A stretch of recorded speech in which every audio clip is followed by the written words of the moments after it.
C'est le journal du télétravail. Avant, pour parler à Josie de la Compta, vous vous leviez de derrière votre ordinateur, vous traversiez l'open space allié au bout du couloir puis à gauche jusqu'à son bureau et vous faisiez le chemin à l'envers jusqu'à votre poste, et ce parfois plusieurs fois par jour.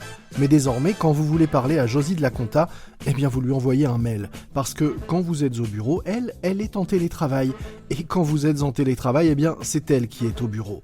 Résultat, depuis 2 ans que vous télétravaillez, vous bougez moins, beaucoup moins, et vous vous encroûtez, tout comme Josie de la Compta d'ailleurs. Pourquoi le télétravail est-il un facteur de sédentarité ? C'est le sujet de l'épisode du jour de notre podcast. En télétravail, nous passons en moyenne 6h41 devant, ou plutôt derrière notre écran, ou devant, d'ailleurs ça dépend comment on se voit, et nous ne bougeons pas. Or, moins on bouge, eh bien moins on a envie de bouger. C'est en tout cas ce que nous dit une étude menée par Spart, qui propose des programmes digitaux, dont une application mobile, et des événements physiques pour développer l'activité physique et sportive en entreprise. Et pour en parler de cette étude, je reçois justement aujourd'hui dans notre podcast le directeur général de Spart, André Lanquette. Bonjour. Bonjour. Premier enseignement de votre étude, vous avez constaté que plus le nombre de jours passés en télétravail est important, plus le temps alloué à une activité sportive diminue. Alors qu'on aurait pu penser l'inverse, qu'avec le télétravail, puisqu'on passe moins de temps dans les transports, on aurait eu plus de temps pour faire du sport. Bien, c'est pas le cas. Alors en fait, les gens qui sont sportifs, en général, pendant la période de télétravail, faisaient un peu moins de sport en télétravail, alors que ceux qui n'étaient pas du tout sportifs faisaient un peu plus d'activités, notamment pendant la période de confinement. Oui, c'est vrai, c'est ce qui ressort vraiment, pour être vraiment complet sur l'étude. Les plus inactifs avant le confinement ont augmenté leur niveau d'activité physique Exactement. et les plus actifs l'ont un peu diminué, ce qui veut dire qu'au final, le télétravail a eu l'intérêt d'augmenter le niveau d'activité des moins actifs, Tout à fait. ce qui en soi est plutôt une bonne chose. Donc. Ce qui en soi est plutôt une bonne chose, mais en réalité, derrière ce constat du télétravail, il y a quand même un élément important, plusieurs éléments importants, c'est que d'une manière générale, le télétravail augmente la sédentarité de la plupart des gens. Alors là, on parle des gens qui étaient sportifs avant ou des gens qui étaient inactifs avant. Mais si on prend la population globale, lorsque vous êtes en télétravail, et c'est le chiffre que vous avez annoncé tout à l'heure, c'est 6h41 passées devant son écran dans sa journée, donc c'est énorme.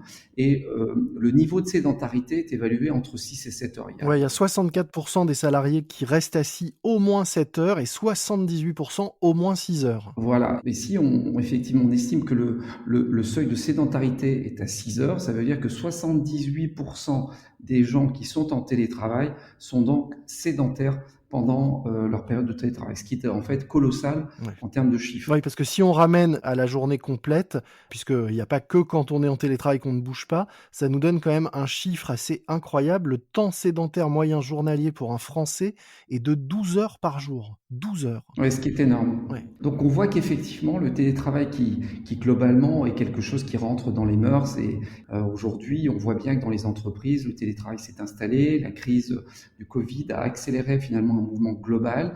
Il y a un certain nombre d'éléments positifs sur le télétravail, mais on a également des écueils et des impacts très négatifs, dont celui sur la sédentarité, mais également sur l'isolement des salariés, puisqu'on a aussi le télétravail qui peut isoler un certain nombre de salariés, et ça c'est aussi un autre élément qui ressort de cette étude. Et d'ailleurs, ce qui est intéressant aussi, c'est qu'on voit que désormais dans les motivations à faire du sport, au-delà du plaisir qu'on peut y trouver ou des aspects liés à la santé, on voit qu'il y a une vraie recherche, une quête, écrivez-vous, de lien social à travers le sport.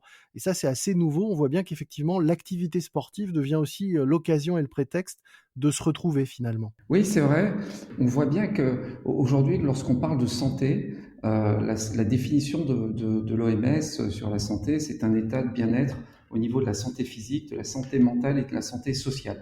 Et on voit bien que l'enjeu majeur aujourd'hui, c'est effectivement d'être en bonne santé physique, donc de pratiquer un minimum d'activité physique, mais aussi d'avoir une bonne santé sociale. Et donc, effectivement, les gens ont besoin quand même à un moment donné, d'avoir des interactions sociales, de pouvoir le faire de différentes manières. Et on voit qu'aujourd'hui, avec le digital notamment, on arrive, quel que soit l'endroit où on se situe, et c'est pour ça que ça fonctionne, c'est que les gens se retrouvent, certes de manière digitale, mais en même temps en étant, en faisant des exercices physiques, et peuvent au travers d'expériences comme celles que nous faisons vivre à nos utilisateurs, participer, j'allais dire, Mhm. à un lien social ou en tous les cas avoir des interactions sociales et ça c'est très important pour la santé globale. Quand on parle de sport et de télétravail, on voit aussi à travers, ce que vous disent les personnes que vous avez, interrogées, que le type d'activité a également changé, hein. On avait avant une grande majorité de gens qui pratiquaient plutôt, on va dire des sports, solitaires, hein, la course, des exercices et on voit une montée, de choses plus collectives et plus douces. Tout à fait, vous avez raison de le souligner. C'est à la fois un enjeu, effectivement, parfois d'activité collective, mais aussi et surtout, et vous avez raison de le dire, de plaisir. Je pense que la notion de Mmh. plaisir est vraiment sortie renforcée, et c'est légitime, après tout ce qu'on a vécu pendant près de 2 ans, ou un peu plus de 2 ans. C'est Il est sûr. évident qu'aujourd'hui, les gens ont besoin de reprendre du plaisir, les gens ont besoin de se faire plaisir, et les gens ont besoin d'être bien dans leur peau et dans leur tête. Et donc, il y a effectivement une montée en puissance des activités dites douces, Alors lesquels, par exemple? le yoga, la méditation, Mmh. ça peut être des randonnées, de la marche par exemple. Et donc on est plus effectivement dans des activités de plaisir plus que des activités de performance. Et ça c'est aussi très net, c'est-à-dire que les gens recherchent avant tout à faire de l'activité, mais sans forcément être dans une contrainte de performance, d'excellence. Aujourd'hui, les gens ont besoin de retrouver des activités plus douces de relaxation, de tai chi, de yoga, etc. Mmh. Et donc on est plus sur cette dimension et c'est ça qui prend le pas de manière très significative depuis maintenant quelques mois. Le paradoxe aussi, c'est que ces activités sont souvent, connotées, plus, féminines. Or, on découvre aussi à travers les chiffres de votre étude que, en télétravail, les femmes ont été plus nombreuses que les hommes à réduire leur temps de pratique d'une activité physique et sportive. Alors nous, on essaie au travers de ce qu'on propose de faire en sorte que toutes les activités puissent être, proposées. Mmh. Comme vous l'évoquez à l'instant, c'est vrai que les activités comme la méditation ou le yoga sont plutôt des activités aujourd'hui qui sont féminines. Alors c'est un peu caricatural, hein, de le dire bien sûr, c'est pour, vraiment faire à grands traits, mais c'est ce qu'on peut avoir en tête. Or les femmes pratiquent moins malgré tout. Oui, alors elles pratiquent moins, mais elles pratiquent quand même et elles ont quand même une volonté de vouloir pratiquer. Donc il y a quand même aujourd'hui, mais vous avez raison de le dire, un enjeu majeur qui est de dire comment donner un peu plus d'accès aux femmes, en tous les cas, comment activer un peu plus les femmes sur ces activités. Et nous, on le voit aujourd'hui au travers des plateformes, de la plateforme notamment digitale qu'on anime. On a un Mmh. engouement très fort de la part des personnes féminines parce qu'effectivement,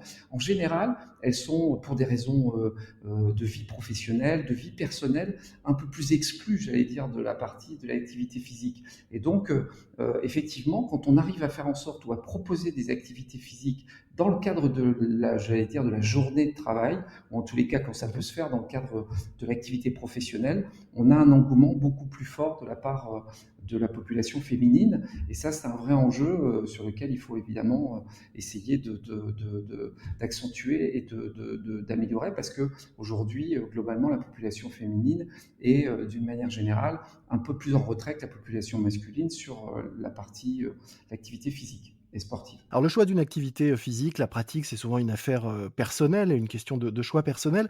Malgré tout, quel peut être le rôle de l'entreprise là-dedans et quel peut être le rôle de l'employeur? Quand on le voit, le télétravail va être amené, à durer, à se développer, à continuer. D'ailleurs, c'est un autre enseignement de votre étude, les salariés sont demandeurs, d'une dose de télétravail et souhaitent le poursuivre dans les années et les mois qui viennent.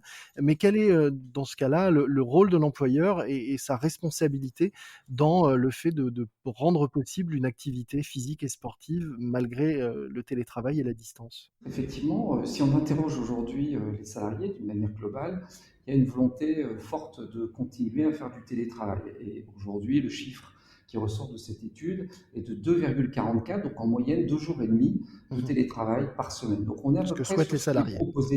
sur ce que souhaitent les salariés, donc 2 jours et demi. Et globalement, c'est ce qui se dessine à peu près dans la plupart des entreprises, avec des accords de télétravail qui vont entre 2 jours et jusqu'à 3 jours maximum de télétravail. Donc on voit bien que la demande des salariés va être plus ou moins, entre guillemets, validée et proposée dans le cadre des accords de télétravail qui sont signés dans la plupart des entreprises. Mais vous avez raison, qui dit télétravail dit justement nécessité de mettre en place des outils pour faire en sorte que la santé des salariés continue à être mise en place. Et je rappelle que l'article du Code du travail, l'article 41-21, explique que l'employeur, justement, est tenu de prendre toutes les mesures nécessaires pour assurer la sécurité et protéger la santé publique et mentale de ses salariés. Autrement dit, il est vraiment dans le rôle du chef d'entreprise de proposer un certain nombre d'activités, et notamment d'activités physiques, pour justement faire en sorte que la santé des salariés soit bonne. Mais il faut savoir que depuis maintenant 6 à 9 mois, une loi est passée en France en mai 2021, qui stipule qu'aujourd'hui, lorsque vous proposez de l'activité physique à vos collaborateurs, à vos salariés, cela n'est pas considéré comme un avantage en nature. Donc on a là le législateur qui a décidé effectivement d'activer de manière très significative, en faisant en sorte qu'effectivement aujourd'hui, il y a pour l'employeur comme pour le salarié, j'allais dire une équation qui est gagnante, puisque le salarié va bénéficier d'activité physique au travers de l'entreprise, et l'employeur, en général, quand il propose ça, il a effectivement des salariés qui sont mieux dans leur tête, qui sont en meilleure santé et qui sont motivés. Et alors justement, est-ce que vous pouvez en quelques mots nous expliquer en quoi consiste Spart et la solution et les programmes que vous proposez aux entreprises et à leurs collaborateurs ? On est parti du constat qu'effectivement, il fallait proposer une solution qui était digitale. Mais quand on parle de digital, c'est qu'effectivement, on va intégrer dans notre expérience des activités physiques. C'est-à-dire qu'à partir du moment où vous intégrez l'expérience Spart, vous participez, j'allais dire, à un mouvement qui est à la fois physique, puisque vous allez participer avec des mini-défis, des mini-challenges. Vous allez bénéficier également de contenu santé bien-être, et donc ça fait partie de ce qu'on va proposer tous les jours. Et on va, au travers, j'allais dire, de l'expérience qu'on va vous faire vivre, on va vous mettre dans des équipes, et on va, au travers de ces équipes, mobiliser, vous motiver. Et ce qui est important de dire, c'est que ça s'adresse à tout le monde. On répertorie plus de 50 activités, donc ça permet vraiment au plus grand nombre, j'allais dire, d'être intégré dans cette expérience et de vivre quelque chose qui est à la fois ludique, convivial et aussi d'activité physique. Et puis globalement, comme nous sommes une entreprise à mission, on essaie également, à chaque fois qu'on le peut, de mettre en place un défi global pour la communauté qui est un défi solidaire.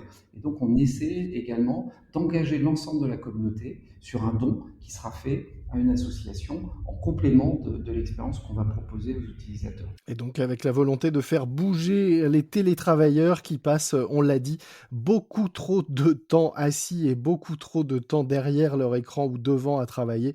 Plus de 64% des salariés restent assis, on le rappelle, au moins 7 heures par jour. Donc levez-vous et bougez-vous. Je voudrais juste peut-être pour compléter, si vous me permettez, parce qu'il y a un point qui est important, c'est on a aujourd'hui un certain nombre de clients qui ont participé à ces projets, à ces expériences que nous proposons, et notamment la société Coptalis. Et ce que l'on voit, c'est qu'il y a une augmentation de la pratique de l'activité physique de 10 à 15% par le biais de cette expérience. Et ça, on l'a constaté au sein de l'entreprise Coptalis. Merci beaucoup André Lanquette. Je rappelle que vous êtes directeur général associé de Spart, qui propose donc des programmes digitaux dont une application mobile et des événements physiques pour développer l'activité physique et sportive en entreprise. Nous mettrons dans les notes de cet épisode un lien direct vers les résultats complets de votre étude pour ceux qui souhaiteraient découvrir l'intégralité des résultats de ce document, donc qui est très complet et très intéressant sur nos habitudes et parfois nos mauvaises habitudes en télétravail. Merci à vous. Allez, un peu d'auto-promo, une fois n'est pas coutume. Si vous ne l'avez pas encore écouté, je vous conseille d'aller écouter Guerre de Business. La nouvelle saison de ce podcast que j'ai le plaisir d'animer est en ligne, consacrée à la guerre entre Chanel et Dior. C'est le journal du télétravail. Et moi je vous dis à très vite, et d'ici là, bon télétravail à tous.